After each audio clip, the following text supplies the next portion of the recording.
everybody, welcome back to the show. It's Wednesday. Oh yeah, you're here. Of course it's Wednesday. Of course Jayar Jackson's here. I'm Johnny Roll. This is the Damage Report. How's it going, Jayar? It's going.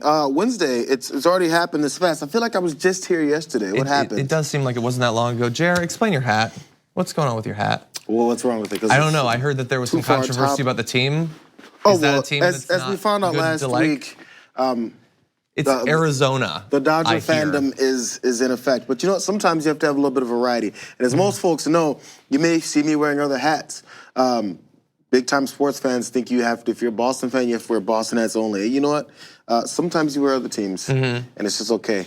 My black friends in the community know this. Yeah. You don't have to wear just your team's hat. Well, I would say, I think we should all be more like children in this respect. When I was a kid, I used to have a Hornets jersey. You know why? Alonzo Mourning? No, because the logo was cool. That's it. Why do you need anything better? You like the colors, you like the Hornet. I thought this is back in the 90s when people were rocking Alonzo Mourning. It was back in the 90s, but I would not have known who Alonzo Mourning was, and I could tell you like 2 facts about Alonzo Mourning right now. He's First tall. name, last name, also tall. 3, I'm up to 3. Anyway, we've got a political show for you today, and what we're gonna be talking about is a lot. We're gonna be closing out the show with an awesome video linking increasing climate change with increasing interstate migration. And so we're gonna be talking about that. A little bit later on, we've got 2 small updates on the Democratic primary. One having to do with Bernie Sanders, a change in his financial status that is shooting through the political blogosphere. We're gonna be breaking that down. And then Eric Swalwell, who is running for president because everyone is, he has a pretty bold proposal on guns. We're gonna be talking about that too. And also a couple of awesome guests in just a little bit. Greg Palast is gonna be joining us to break down the possibility that Kris Kobach might be in government once again and the threat he could pose if he does get there. And then later on, psychologist Bandy Lee is gonna be on the show once again, give us an updated analysis of Donald Trump's mental health and stability in light of some of his recent statements that we've talked about here on the Damage Report. So that should be a lot of fun. But before we get to that, let's also have a little bit of fun. Donald Trump apparently took a trip to Mount Vernon. He wanted to see it, maybe learn a little bit. It's a tourist attraction. Over 1 million people go every year. And we have now found the person who knew the least going in and came out knowing even less. So here's a little bit of information. Here's one issue. Donald Trump apparently told the tour guide that he should have named it after himself, saying if he was smart, he would have put his name on it. Again, we're talking about George Washington. He says, you've got to put your name on stuff or no one remembers you. And so I did a little bit of research after this because like most people, I don't know who George Washington is because he didn't put his name on stuff. And so the VIP's tour guide told the president that Washington did, after all, succeed in getting the nation's capital named after him. Good point, Trump said with a laugh. Good point. I hadn't thought of that before, that the place that I live and govern from is named after the guy who was the first president. Not to mention, hey, anybody out there, here's the George Washington challenge. See how far you can go before you see anything with his name on it. How far can you make it? How many minutes of your life can you move without seeing his face or his name somewhere? Maybe a boulevard, maybe an avenue, maybe Washington Place. Can I run you through a few? Yeah, please. Because I did a little bit of research. Turns out there's other things named after him. One state, we've only got 50 and he's got one of them. 30 counties across the country, dozens and dozens of towns and townships, cities, boroughs, villages, unincorporated communities, multiple universities stretching across our great country, forts, mountains, islands, parks, bridges, highways, circles, and streets, not to mention the countless memorials to him. There's a monument, it's a big one. It's even shaped like a penis, and Donald Trump, a guy who was so insecure, he didn't even notice that one. He lives in the city named after this man, and he's worried that some dumb people who don't understand history might not know about this great American because he didn't name enough stuff after himself. And yes, I get that he didn't name the vast majority of those things, but I don't think we have to worry about his place in history. If only he named it after him. I mean, Donald Trump is obsessed with money. Reach in your wallet. Yeah. You might find him. You just might find him there yeah, too. You might see it there too. And you just scared me without, if somehow he makes it on a bill, I have to move. I can't, not that I carry paper money around. I will not have his face on a piece of paper in my pocket. Well, we know the one thing he's not going to worry about naming anything after himself is after he leaves the office is, presidents get a library. He doesn't care about that at all. No. Maybe graphic novels or something. So a little bit more from his trip. The president's disinterest in Washington made it tough for tour guide Brad Byrne to sustain Trump's interest during a 45-minute tour of the property, which he later described to associates as, quote, truly bizarre. The Macrons, so he was there with the leadership of France, has told several people we're far more knowledgeable about the history of the property than the president.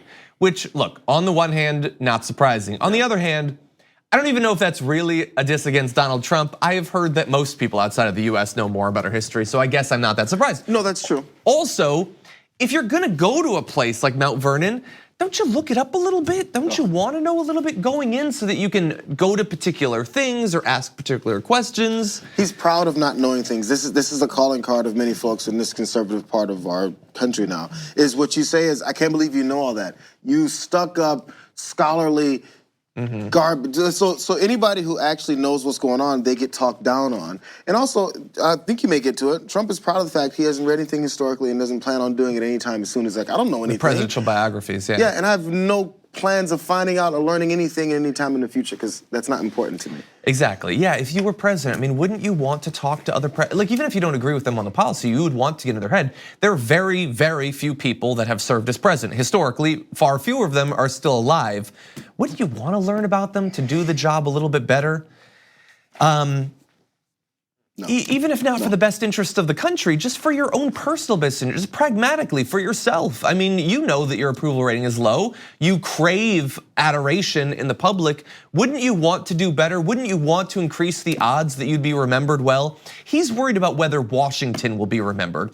Like, do you want to flash forward 50 years and think a little bit about what will be said about Donald Trump, assuming we're still talking about him at that point? All of his dumb towers will have crumbled at that point, and we will be looking back on his presidency. Maybe his son will still be in prison, I don't know at that point. And we will be looking back and laughing about the dumbest stage of America. And also possibly the dumbest stage of American capitalism, which will be exemplified in this next quote. Trump asked whether Washington was, quote, really rich. The guide said that is what Trump was really the most excited about. So first of all, out of everything having to do with George Washington, the good and the bad, you're worried about whether he was really rich. Also, you don't know that he was really rich. Dude was really, really rich. How could you possibly not know that? He owned humans. He owned humans and he owned a lot of territory. He owned so much real estate. How does he not know that even? There are lots of presidents that I couldn't tell you. I couldn't rub two facts about them together. But you should know a little bit about George Washington if no one else, and he doesn't. On Mount Vernon in particular, this is just sort of embarrassing. So if Trump was impressed with Washington's real estate instincts, he was less taken by Mount Vernon himself. The rooms, Trump said, were too small, the staircases too narrow, and even spotted some unevenness in the floorboards, according to 4 sources briefed on his comments. He could have built the place better, he said, and for less money. He's gotta be joking at this point. Like, he's gotta be joking. I don't know. I think God is joking. If God exists, God is laughing at the situation we're in. He has no idea how expensive. It was made hundreds of years ago. They had slightly different standards. He goes, I can't believe there was no elevator installed in this place. What was going on? Hey, how come the Maserati's not parked out front? And by the way, when you imagine, like, forget Trump. Just imagine any president, a president you like, going to a place with the historical significance of a place like Mount Vernon and walking through the halls, the rooms that a past president, one of the most notable Americans in history, dwelled in. And then you think about the weight of history settling on the shoulders of the president who has to continue that legacy. And you just want one moment that is of a level with how significant, the gravitas of the situation. And we have one moment, it's sort of a sick, dark mirror version of it, but he goes into Washington's bedroom, the bed that Washington slept in and died in. He puts his hand on the banister, not the banister, but the little knob on the edge of the bed, and he says, "A good bed to die in." Great, beautiful, the most beautiful bed to die in. Big beautiful bed. Come on, man. There's got to be joking. We live in the dumbest time. No, it doesn't matter because there's. You know what? A good time to die in. His entire life. Don't try to be substantive right now. There's no substance left in the world. No, we're not even gonna continue. We're going to break. Anyway, thank you, everybody. We're gonna end the episode early. No, we're gonna take a short break. When we come back, Kris Kobach, continuing threat to America. We're gonna break down what form that threat might come in after this.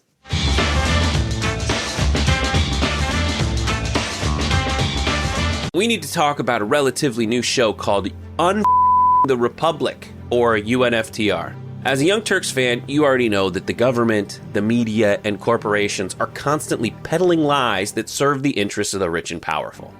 But now there's a podcast dedicated to unraveling those lies, debunking the conventional wisdom.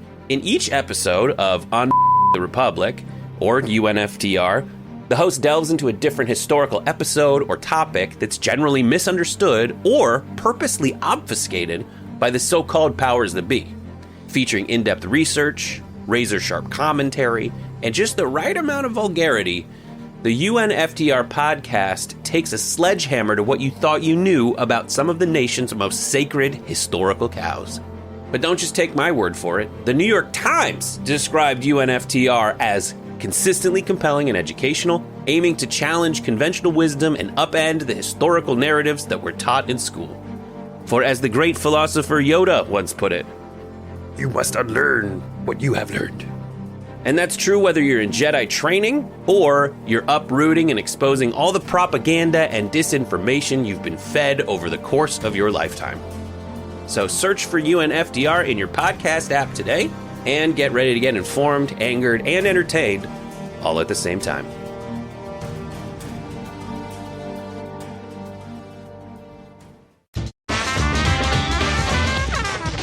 It really seemed like, as a country, we had moved past Kris Kobach. We dodged a bullet last year, and that we were finally going to not have to worry about him anymore, but it looks like that's not the case. He's back on the radar once again, and joining us now to break down the potential damage that Kris Kobach could continue to do to the US, Greg Palast, author of several New York Times bestsellers, including The Best Democracy Money Can Buy. Greg, welcome to the show.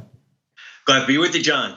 Glad to have you here, and I know that recently you have turned your attention to Kris Kobach and you've been investigating him, and so who better to talk to about the role he might play in government?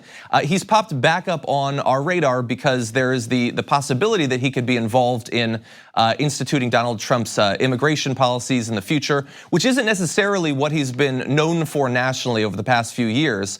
What do you think about him reemerging on the national scene? Oh boy, right now Trump would like him to be immigration czar or czarina. I don't want to be too gender biased, but the Kris Kobach got his start. I know he's known as the vote thief in chief. If not for his vote thieving schemes, Donald Trump wouldn't be president. He owes him a lot.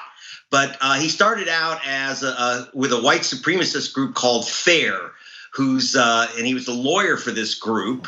And in fact, I think he still remains a counsel for FAIR, which says its purpose is to maintain a European majority America. I know some of you thought America should be an American majority America, but not Kris Kobach.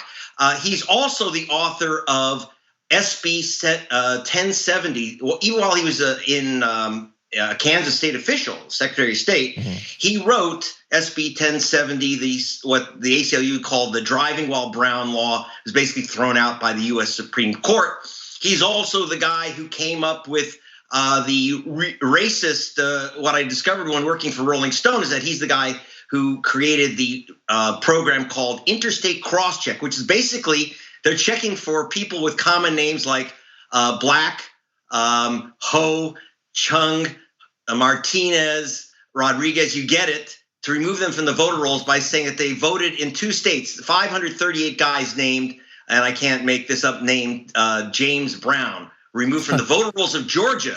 This actually elected Brian Kemp over Stacey Abrams, using this cross-check system of finding so-called double registered voters, basically people with common ethnic names. 1.1 million voters were removed, mostly voters of color. We broke that story in Rolling Stone, but unfortunately, the people lost their votes, and we have both Donald Trump and in Georgia, Brian Kemp. He's also the guy, by the way, who came up. He told me I had to jump him I had to literally go into disguise to get an interview with this guy, pretending I was a local station guy. It was like a ridiculous disguise, but I got to him. But later he called me back, trying to talk me out of the story in Rolling Stone, saying he was very proud of the fact that he's the one who came up with the idea of the wall and telling Donald Trump to say that Mexico will pay for the wall. Mm-hmm. He's also the guy, and then I'll stop here because I've been watching this guy now and hunting him down for 6 years. He's the guy who came up with the law in Kansas, and it's also been passed in Alabama, but found unconstitutional, that requires you to prove you're a citizen to vote. Now, hey, John, you might think, well, yeah, you ought to be a citizen to vote, but you know what? We're not Red China. And so we don't carry citizenship cards, and we don't have chips in our head yet. So the result of this, you have to prove you're a citizen in order to register to vote, resulted in 36,000 students, mostly students, and a few Air Force officers, by the way, who were prohibited from voting in Kansas in 2016. 36,000 people. This is going to be rolled out nationwide until a federal judge slammed Kobach when he admitted that not one of the 36,000 people he stopped from voting were non-citizens. They were all Americans, like I say, including several U.S. Air Force officers who were plaintiffs in a case. In fact, his legal skills that Donald Trump relies on were so questionable that the judge found him in contempt and ordered him to do 6 hours, go back to law school for 6 hours to learn some basic procedures about the law. That might not be a bad idea for a lot of our elected officials, actually, but certainly embarrassing for him. So you've laid out, who he is basically, what effect he has had over the course of his career so far, and so we can imagine what he might do if he was immigration czar. There are a few other names that have been bandied about as well. From what you know of Kris Kobach, what do you think about him filling the role versus someone like, for instance, Stephen Miller, in terms of how much damage could be done based on who ends up in that position? I think Kobach is the most dangerous. I mean, Steve Miller's a kind of a fruitcake, which means he's a chief advisor to the president.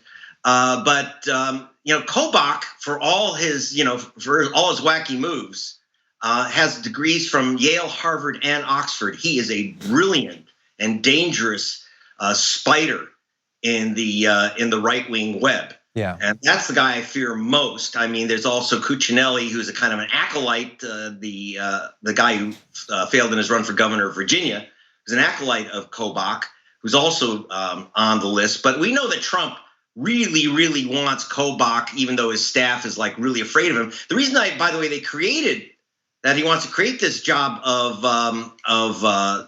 immigration czarina is that it doesn't have to be confirmed by the Senate. Yeah. And the Republican senators from Kansas, his own state, said they wouldn't vote to confirm him if he were named to a cabinet post like Homeland Security. This is worse.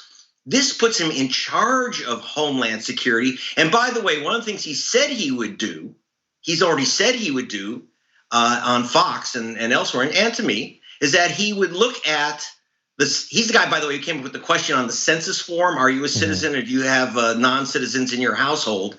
He wants to use those census forms to match them against voter rolls and say, aha, there's a Jose Garcia at this address and there's a Jose Garcia registered at this address. Obviously, that Jose Garcia is an illegal immigrant voter, and remove them from the voter rolls. This could knock out easily 1.5 million people. He said 1 million foreigners voted for Hillary Clinton. I kid you not, 1 million. He could not, and remember, he had the power as Kansas Secretary of State, legal power to hunt these people down. He tried. He couldn't find 2 out of the 1 million illegal foreign voters. He couldn't find 2. That is certainly embarrassing. One more question I have for you. Let's say he ends up as immigration czar, we know that thankfully the courts have stepped in a couple of times before to deal with Kris Kobach. We know that Donald Trump, apparently one of the reasons he forced out Kirstjen Nielsen was that she kept telling him to not break the law. And he recently spoke with a group of Border Patrol officers and told them not to listen to judges when it comes to migrants entering the country. If Kobach ends up in this position, how bound by the law and by the courts do you think he will be?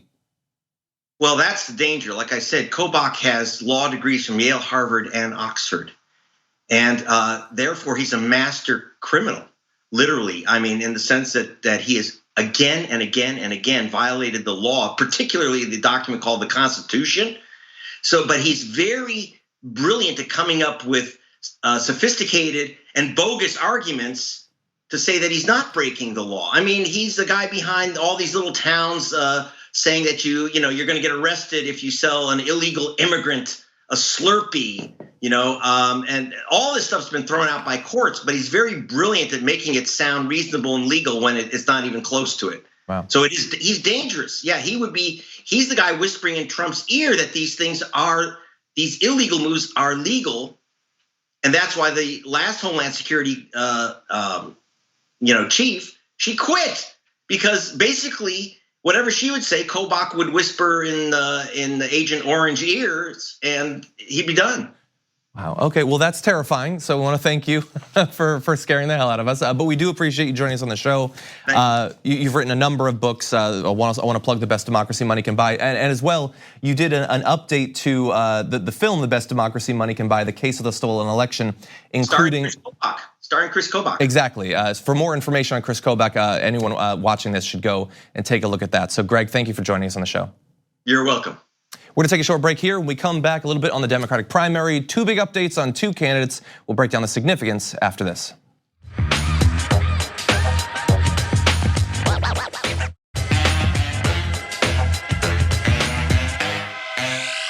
And now on to the Democratic primary. We are in a scandal culture, and I think that it's safe to say there has been no scandal more disturbing than Bernie Sanders' tax returns. When will he release them? What is he hiding? Everybody's been eagerly anticipating the release, and it turns out, oh my God, the scandal might come to an end. Apparently, he is going to release them, as he describes in this audio. Taxes, tax returns. Why haven't you released them? When are you going to release them? Well, April 15th is coming. We wanted to release 10 years of tax returns. April 15th. 2019 will be the 10th year, so I think you will see them. So on the day in the very immediate future, certainly before April 15th, we release ours. I hope that Donald Trump will do exactly the same. We are going to release 10 years of our tax returns, and we hope that on that day, Donald Trump will do the same. Okay. Except our not being a billionaire, not having investments in Saudi Arabia, wherever he has investments all over the world, mine will be a little bit more boring. You're a millionaire, though. I wrote a best-selling book. If you write a best-selling book, you could be a millionaire too. Okay, so we're gonna return to the book thing in just a little bit. First, I was obviously joking in the intro, but for real, I'm on Twitter, and I know that Twitter is representative of nothing. It's barely even representative of Twitter, but I get tweets all the time. Where are his taxes? Why is he hiding them? Why doesn't he release them? And the thing is, I am a Bernie Sanders supporter. And I just release them. Just release them because I don't want to hear about it anymore. I don't want it to feed into these the false equivalence with him and Donald Trump. We know why Donald Trump doesn't want his taxes to get out, or at least we know a lot of reasons that might exist. With Bernie Sanders, what are we thinking that we're going to find there? What businesses does he own? What money laundering has he? There's not going to be anything there. And so thankfully, within the next 4 or 5 days, the scandal will be put to rest. Even if there was money laundering and tax evasion and whatever kind of tricky persnickety things he could possibly do, and all that comes out, we can criticize that, and it's worthy. Then we can say, I wonder who else may have these issues, since we'd have something to base it off of, at least another person to base our criticisms off of. We'd like to see yours too, Mr. President, so we can make sure we clean house of all these corrupt politicians. Because if we care about one corrupt politician, we should care about all of them. Am I right? Yeah. Or is this only based on partisan lines? Well, he's not going to release his taxes based on what Bernie does.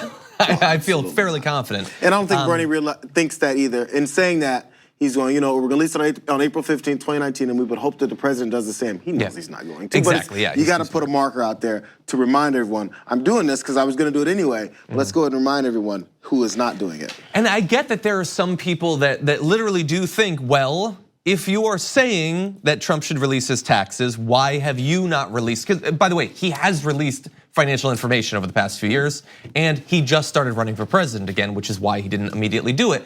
But I get it. I get it that you want consistency there, but you can also take a look at why we care about Donald Trump's taxes. Donald Trump has reason to be concerned. There are potential other proto-fascist Republican presidents that would not have the long business career that would lead us to wonder what they could be hiding. We might still want to see it, but it wouldn't be as justified in practice. So just take a look at the context as well. And now on to the new scandal to replace the scandal. Bernie Sanders is a millionaire. He talks about millionaires and billionaires, and then he points at himself because he's one of them. No, but really, it's all over the place already. So when I want sharp political analysis, I go the same place you probably do, Kris Kobach. And so I got this headline: Bernie Sanders' truly awful answer on his newfound millionaire status, which we're gonna deal with his answer. But that's Kris Kobach. We have how rich is millionaire Bernie Sanders, scourge of millionaires and billionaires, pledges to release tax returns. And so it's all over the place. Oh my God, he's a millionaire now. I thought these are sarcastic I thought headlines. he was a millionaire before. Am I the only one? Aren't these sarcastic headlines? They have to be. You think the second one? These look like onion headlines. Kris Kobach, I don't think he really does sarcasm. That's a level too far for Kris Kobach. Maybe some of the other ones are. Maybe that's true. But are you concerned that he's a millionaire now? Will that undercut his ability to advocate for lowering income and wealth inequality? It will, because we're a stupid country. Straight up, our ability to think past an elementary, first grade level is destroying the country. So if a guy is a millionaire, which we know a lot of them are, which we've seen in the past, many of these politicians are millionaires, it didn't bother you before. In fact, you said this idiot in the White House right now should be there because he's a billionaire. And he owns all these businesses and he knows how to run the government like a business. Oh my God. So if previously Bernie Sanders wasn't a millionaire, which we've seen in some tax, in some financial documents, and he's become a millionaire, wouldn't you say in that same vein, hey, look, he's turned himself from a non-millionaire to a millionaire. Maybe he can do the same for the country. He's great on economics. Well, you're not saying that. No. So I get what you're saying totally, the hypocrisy there. So forget the Republicans, forget the centrists. Let's say progressives. Should we care at all? You can care, but this thing, you have to go off of his policies and what he plans to carry out. Maybe he's lying. Maybe he'll say, I'm gonna do this, and that for the regular American, and then he won't do it. Maybe he'll change his position on taxation. How about this? In order to figure that out, see if he can get in office. But, so if he's not in office yet, you can't tell if he's gonna implement those policies that would not affect him as this newfound millionaire, right? Does his rhetoric change? You can see all of these things, right? We will look to see if it does. I doubt it. Now, one of the reasons to find what someone has in their financial statements or in their tax returns is to see the way they've approached things that would assist them in their money. I think that's one of the things. So if we find out things in his tax returns that assist him with keeping his money or hoarding it, and based on policies that would only solely affect him and people like him, that's something to criticize. I don't think his policies do that. No, yeah, I Elizabeth Warren's policies don't do that. They go after people that aren't putting into the system enough. So they're looking for hypocrisy in Bernie Sanders' policies based off of his bank accounts or his wealth, right? Does it pan out, or are you just gonna stop at that top surface and say, he's a millionaire, therefore everything he says about what millionaires should do doesn't count? Yeah. That's a childish approach. Check his rhetoric, and also bear in mind, Kris Kobach and whoever, yeah, maybe he made a good amount of money off this last book. He's still probably gonna be one of the poorest people in Congress. So really fast, on the answer, because look, Kris Kobach, I think, is being kind of disingenuous about his answer, but people I respect also didn't like his answer that I wrote a best-selling book. If you write a best-selling book, you can become a millionaire too. Pompous. I took that as a joke, as being sarcastic, that he does not actually think that if anyone wants to become a millionaire, they can just write a book and become a millionaire. Look, when he's annoyed by things, he waves things off, and I think that's what he was doing. He was saying, yeah, everybody can act like shocked that I made money last year. I've written multiple books that have been bestsellers. Can you detail the disgust behind that answer? It's a fact. Well, some people are saying that he's being dismissive of poverty by implying that everybody can just do what he did. I don't think that's what he was saying. I think he was joking sarcastically. They asked the question, but you became a millionaire. He goes, yeah, I became a millionaire. I wrote a best-selling book. That's the reason why I became a millionaire, because I wrote a best-selling book. Yeah. Anyone who writes a best-selling book, he didn't say, hey, it's easy. He said, if you write one, you become a millionaire too. That's how selling things works. It's really weird. It's like saying if you start up your small business, which everyone likes to say everyone can do in this country, which they can't. If you start a small business, you can make money too. No one said it's easy. They just said you can. If you start one, we're supposed to give you an opportunity, which, by the way, is a lie, because many people don't have an opportunity to start up small businesses and make money. You have to insert your own implications to that statement to come with him saying that it's simple. Yeah, I think. Look, I think he was being flippant. I don't think he was seriously saying that anybody can just write a book. Obviously, he can write a book and it becomes a bestseller because he's a famous politician. He was being flippant because it was a stupid question. It's like if someone just won the lottery and then somebody who didn't have money previous, you go, "Hey, man, you know what? You have millions of dollars now." And he goes, "Yeah, I just won the lottery, idiot." Yeah. Yeah. It happened. Yeah, and if you won the lottery, you didn't have millions of dollars too. Of all the ways that politicians become wealthy, gaming the system, using their influence and stuff like that. I mean, look, if more of them would write books, I think that would be a good thing. And also, I've read his books. They're positive. We don't get enough of that in politics. Anyway, okay, so we're gonna take a short break. There's plenty of other things to criticize more outside of this is all I'm saying. And he's not even the first vote I would go after, gotta be honest. And I'm over here acting like a Bernie Sanders supporter. And I'm gonna get you. I like him, but he's not my first choice. And this is ridiculous. This is ridiculous. Who's your first? My vote in the ballot box. It belongs to me. Okay, I think you think Swalwell is okay. Okay, anyway, we were gonna talk about him, but we don't have time. Okay, so we're gonna take a short break. We come back. Donald Trump's brain. What's going on with that? After this.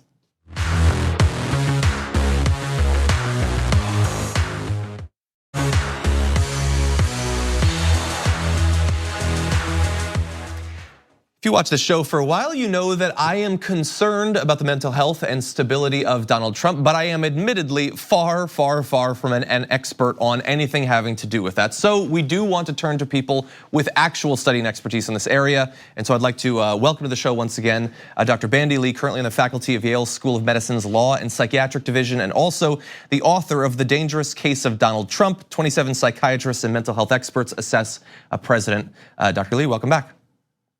Thank you for having me.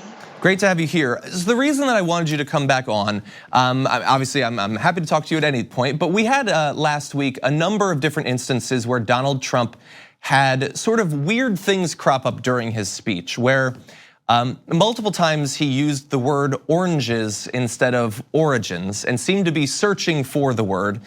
Multiple times last week he seemed confused about what country his father had been born in.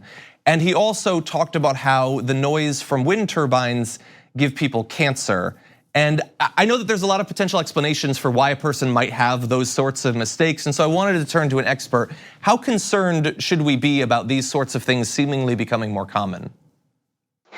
First, let me say that my views are my own. And although I do represent the World Mental Health Coalition, it's a coalition of thousands of mental health professionals who have gotten together from around the world precisely because of the same concerns.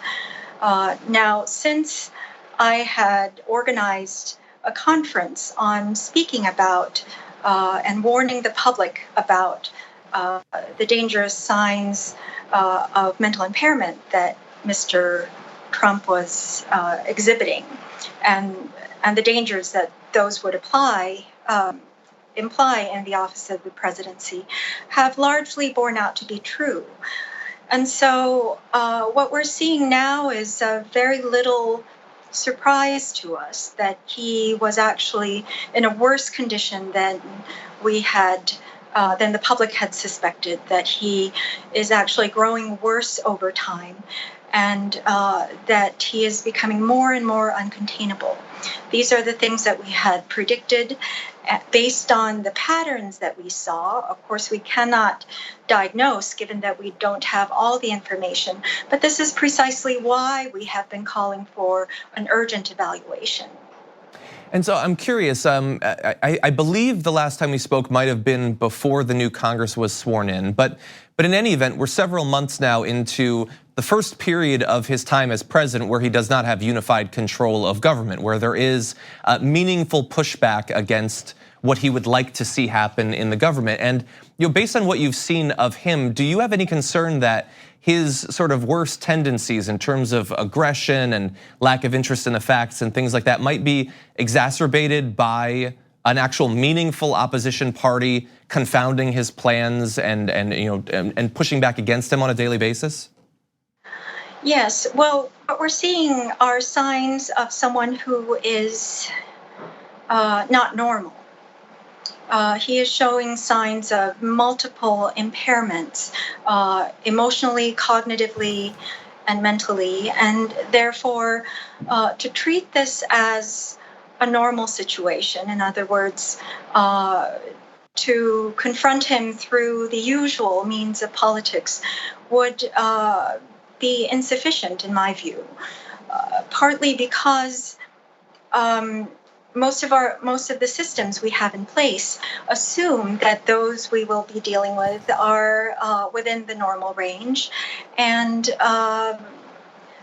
usually that is the case, and there's no reason for mental health professionals to speak up about what is usually not our domain, the political domain. And yet the reason why we have chosen to do so is because we see no other way to deal with the situation than to treat it for what it is, a mental health problem. Dr. Lee, from the standpoint of the president himself, so he's hearing about some of these, some experts talking about his potential mental decline and issues he's having. Is it possible that the person who's experiencing it doesn't realize what's happening? What is their experience in it? Do they not realize that it's happening? And then so when people say it, they're thinking, this is ridiculous. I don't feel any of this. That's right. One of the first things you lose when you become mentally impaired is the ability to recognize that something is wrong. So if you had a broken leg or even a heart problem, you still have an intact mind to be able to tell yourself that something is not right and to seek care for it. That is the part that becomes impaired in the case of mental affliction, and therefore when it becomes severe enough that the person does not recognize what is happening with them, in fact, will more likely adamantly deny that anything is wrong, such as saying that one is a stable genius or that one is very normal, as Mr. Trump has recently. Those are actually statements that indicate denial, and so it's incumbent on those who are around him to be able to detect and to seek care for him. And what we're seeing is that no one has yet really seriously addressed this issue as a mental health problem. Now, we held a major interdisciplinary conference in Washington recently that brought together historians, political scientists, legal professionals, experts on climate change, on nuclear war, on social psychology, to try to bring together our assessment as to how to deal with this situation, since none of the usual political mechanisms have worked so far. Well, Dr. Lee, we want to thank you once again for joining us. We very much appreciate your expertise on this topic. Thank you for having me. We're gonna take a short break here. We come back, just one more segment, a new video linking climate change with mass migration. We'll be responding to that after this.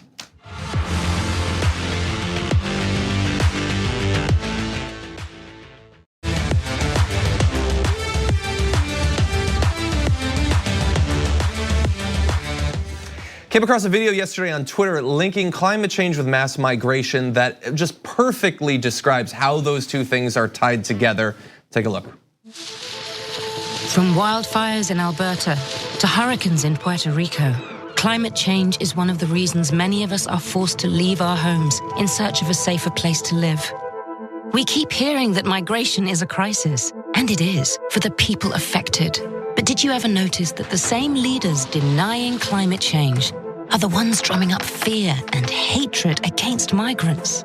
Hatred with horrific consequences. We know their arguments are lies. In the real world, immigration builds our economies.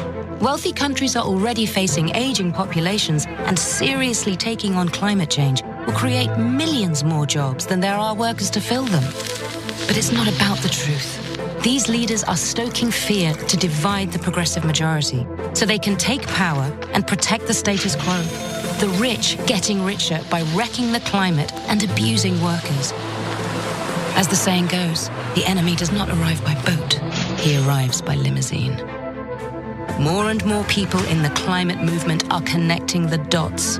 To win climate justice, we need to oppose racism.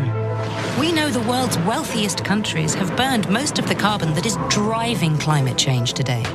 Asserting the rights of migrants affected by these storms, floods, and fires is a way of paying back our climate debts and refusing to be divided. When we fight together, we win.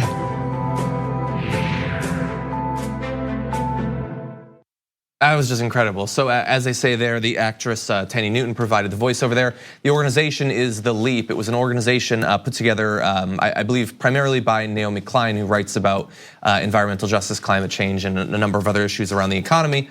And the organization's goal is to both increase the sense of urgency that we feel in addressing climate change, but also, like with the messaging of people like Alexandria Ocasio-Cortez, to demonstrate the link between climate change and issues that people have not traditionally associated with climate change. So all of those aspects that were in that, I think it was over a minute and a half, 2 minute video, are compelling to folks who follow it and know what's going on because we follow it. But there's so many elements that you also have to give the background to, because who are we looking to convince in videos like that? You're looking to convince people who already know it and like that approach and like this presentation, or we're looking to convince people who don't believe it's happening or think that these migrants are moving and coming towards your country to kill you because they just are bloodthirsty.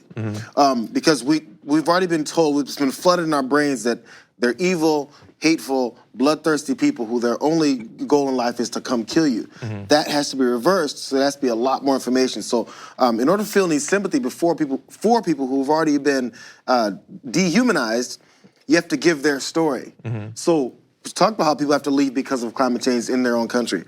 That needs to be shown. So this video is great. It needs 6 or 7 other parts to break down the things that they've already said. Because an idiot will sit. Twitter doesn't let you post like hour-long videos. An idiot will watch and go, oh, that's a lie. Oh, that's a lie. Oh, that's a lie. And just move on. That's true. I'm sure that has happened on Twitter a lot after the video has come out. To me, it's important that more and more, look, any one video, especially a minute-long video, is not going to perfectly make the case for exactly how droughts in Africa lead to civil war in an African country that leads to migration of those populations to other countries. It requires longer form documentaries, talk shows like this, stuff like that to make that case, and hopefully to show the actual experience of people who've gone through that. But I wanna make sure that the link is made. I want people over and over to think climate change is not just about an owl's habitat or whatever. It's about climate change and environmental justice, climate change and income inequality, climate change and all the issues that are related to climate change that we do need to address simultaneously. So I agree, more could be added. You know what, let's add it with our careers every day here at TYT. Yeah, and also talk about how it's actual Americans that they don't feel are not humans, and how, food supply, price, the cost of eating, the simple things like that, how much it's changed because of that. And this relates to people. When they go to the grocery store and they see that, I mean, this is a random thing. Corn, I don't know, costs $2 more than it did however many years ago. Yeah, they should understand that link. Something simple like that. Yeah. Anyway, I found it really inspirational. I want to make videos like that. So I'm gonna start cutting out stuff and then animating it. So anyway, great job, The Leap, and you can look them up on Twitter.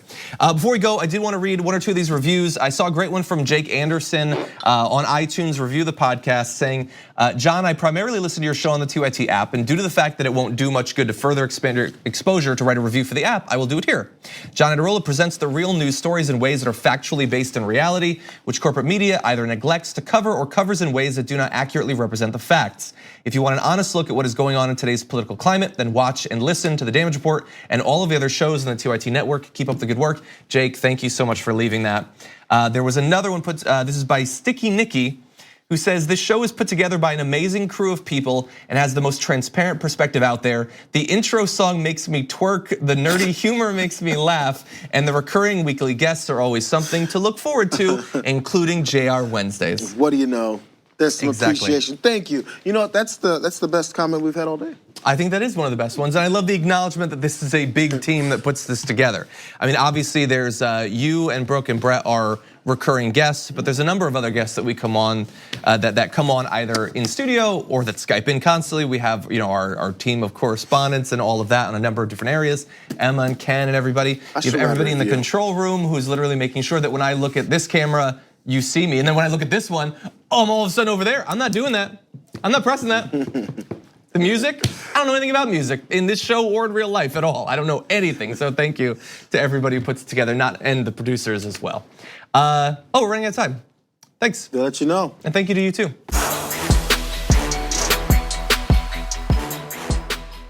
Thanks for listening to the full episode of The Damage Report. Support our work, listen ad-free, access members-only bonus content, and more by subscribing to Apple Podcasts at apple.co/TYT. I'm your host, John Adarola. I'll see you soon.